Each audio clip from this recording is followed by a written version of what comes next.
Photograph है जहाँ पे सर्विंग पुलिस ऑफिसर कहा जा रहा है शी वाज आल्सो प्रेग्नेंट और बहुत गंभीर स्थिति है सर। तो सर ये क्या चल रहा है? डू यू सी आपने तो इतने प्रोटेस्ट देखे हैं, पहले ये जो जंतर मंतर में हो रहा है ये प्रोटेस्ट को आप देख कैसे रहे हैं? Is it a student protest या ये पूरा उग्र हो चुका है और वो इशू खत्म होके पूरा टेक ओवर हो चुका है, जैसे बहुत बारी टेक ओवर हो जाते हैं प्रोटेस्ट? नमस्कार ईशकान जी, आपको और आपके दर्शकों को। देखिए, जो दिल्ली में हो रहा है, मैं 2-3 दिन से ऑब्जर्व कर रहा था। It is no more students protest. देखिए, स्टूडेंट्स का इशू था, उसके साथ सारे देश की सहानुभूति है, मेरी और आपकी भी है। मेरे ख्याल हाईएस्ट जुडिशरी की है।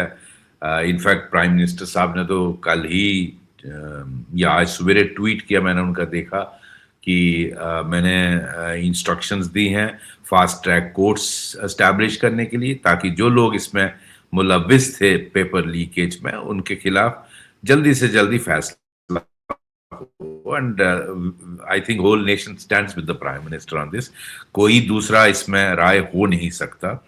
और जहां तक सवाल है, देखिए उसमें इन्होंने डिमांड किया कि धर्मेंद्र प्रधान जी का रेजिग्नेशन हो।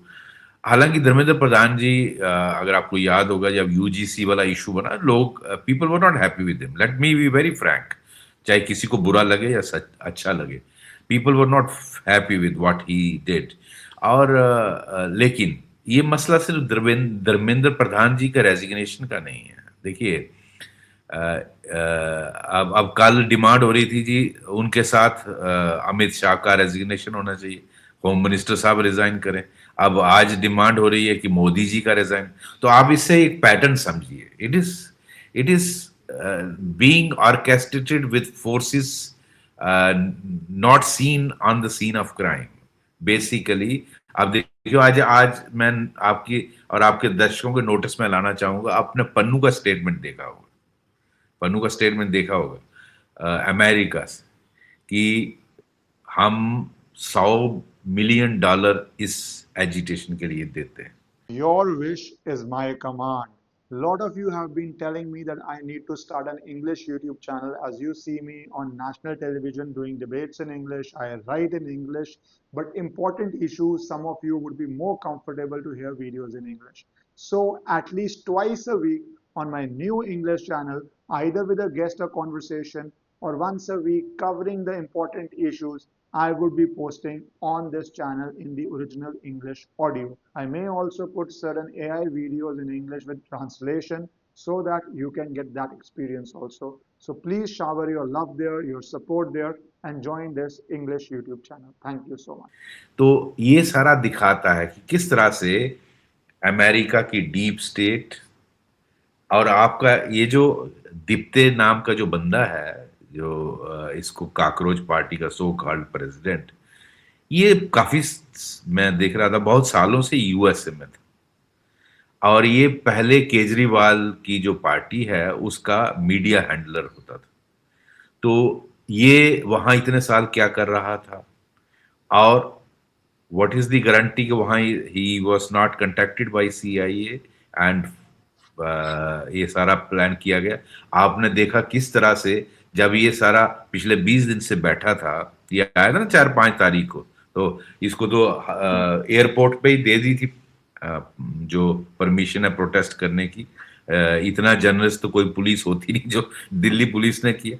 तो उसके बाद ये वहां बैठ गया, और आपने देखा जब ये सारा बवाल होने लगा 2 दिन पहले, तो फिर केजरीवाल जी ने ऑन किया।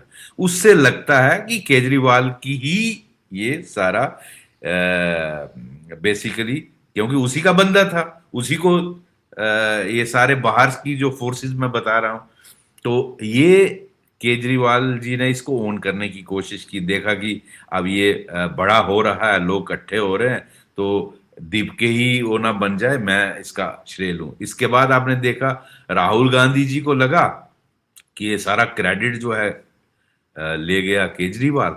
तो राहुल गांधी पहुंच गए खरगे जी को और अपनी बहन को लेके वहाँ प्राइम मिनिस्टर की रेजिडेंस, एंड जो खुद एक एसपीजी प्रोटेक्टेड रहा हो और अपने घर में तीन प्राइम मिनिस्टर रहे हो, उसको पता है कि प्रोटोकॉल क्या होता है प्राइम मिनिस्टर की, उसकी क्या हम सेंसिटिविटीज होती हैं, और वहाँ ये जो अपने बंदे लेके वहाँ प्रोटेस्ट करने आ जाते हैं, विच इज, मैं इसलिए बता रहा हूँ कि अब देखिए ये पैटर्न देखिए। उसके बाद अखिलेश कूद पड़ते हैं, आपने देखा अखिलेश, उनको लगा कि राहुल गांधी, और उन्होंने पार्लियामेंट में बोला अखिलेश ने कि देखो ये बीजेपी और कांग्रेस की आपस में साझेदारी है, और स्टूडेंट्स का मैटर है, तो हम सभी इफेक्टेड हैं, तो मैं भी इसमें हूं।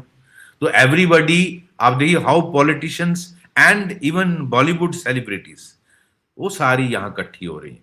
तो ये एक पैटर्न दिखाता है। और इसमें देखिए इसमें चाहे अमेरिका की डीप स्टेट हो, चाहे इसके पीछे आपका चाइना का साथ हो, क्योंकि चाइना तो पाकिस्तान और बांग्लादेश के लोग हैं ही। आप देखिए कल से ऑर्डर हो रहा है खाने का, जिसकी पेमेंट कौन कर रहा है? बांग्लादेश से, और फिर वहां से क्या नाम है, कतर से। अरे भाई, एजिटेशन दिल्ली में हो रही है, और उनके एक एक जो है ये जो खाना जा रहा है 100-100 रुपए का, तो 10,000 इंटू 100 कितना हो गया? 10 लाख रुपया। 10 लाख रुपए सर। ये आपको मतलब एक टाइम का खाना सिर्फ, तो इस तरह का डिनर भी होगा तो वो भी होगा। तो ये कतर से पेमेंट क्यों हो रही है और बांग्लादेश से? तो मैं जो पॉइंट कह रहा हूं कि international forces, they do not want basically Modi to continue. ये अल्टीमेटली इनकी इंटेंशंस निकल आई ना। वो आज बोलता है जी मोदी जी के हटने से होगा ये मसला। अच्छा, वो बोलता है पन्नू कि सिर्फ मोदी के हटने से नहीं, देश के टुकड़े होने चाहिए। अब आप साजिश देखिए, इंटरनेशनल फोर्सेस किस तरह से इसको, और इसमें स्टूडेंट्स इस वक्त नहीं है। जो देखो इशू था, पेपर लीक हुआ, पेपर सरकार ने इमीडिएटली कैंसिल किया, नया डेट रखी, पेपर हुआ, उसके बाद उसका एग्जाम हुआ, उन सब का रिजल्ट निकला, और आप आपने देखा वो सारे इस वक्त काउंसलिंग में लगे हुए हैं, अपने कैरियर के साथ लगे हुए हैं। या कोई चेन्नई में है, कोई बेंगलोर में है, कोई कलकत्ता में, गुवाहाटी में है, तो सारे लोग अपने अपने लगे हुए काउंसलिंग में। तो स्टूडेंट्स तो है नहीं। ये दीपके कौन सा स्टूडेंट है भाई, ये जो लीड कर रहा है? इसने क्या एग्जाम दिया? या अच्छा, ये पॉलिटिशियन तो एनकैश करना चाहते हैं। ये तो सारे एंटी मोदी मोदी हेटर्स हैं। वीडियो को 5 सेकंड के लिए इसलिए पॉज किया क्योंकि मेरी आपसे रिक्वेस्ट है कि अगर आपको पसंद आए तो आप इस वीडियो को लाइक और चैनल को सब्सक्राइब कर लीजिए। बच्चों के साथ हूं, आप भी बच्चों के साथ, लेकिन उसके अगर NTA is the authority which is actually conducting the test, their chairman and members should be responsible, not the political. आप पॉलिटिशियंस को ठीक है मोरल रिस्पॉन्सिबिलिटी पे बात करते हैं, बट ये बात वहां रुकने वाली नहीं। ये बेसिकली रिजम चेंज के लिए किया जा रहा है।